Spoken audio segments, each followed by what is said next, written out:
Hoi nora e te iwi ko te atarangi tētahi tauira nui o te hua ka puta i te kotahitanga i te mohio hoki ki te arahi.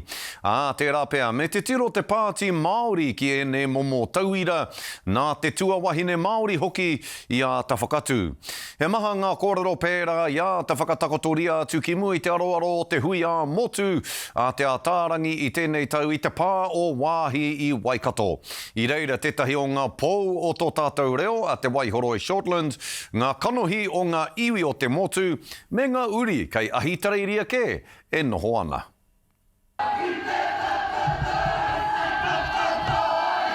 Whiti tonu te rā ki runga i te ātārangi i tīmata mai i mua i te kohanga reo. I nei rā, ko noho te ātārangi hei reo aku. Te nuinga o te hunga kei te tupu ake, kei te whiwhi i tō tātou reo me ako ki te reo. Ko whakatinana hia te rā kōrero tō tātou e kīngi atu heitia kia whakapotahi ai. I tai mai ngā rohe-rohenga me ngā pekanga mai poi hākena. Ki ahu mai te kaupapa o roto i te upoko tika, no te mei i reira ahau, i raru i ngā parira o te reo mai oha, Haimona Winterburn, ko taku pau.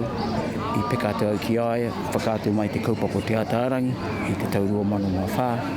Ka tai te rewa takau marima i rere atu mātou ko taku whānau ki reira, tīmata i te kaupapa. Ko te ātārangi te whakatauira o te kotahitanga me te ārahi i ngā mātāwaka.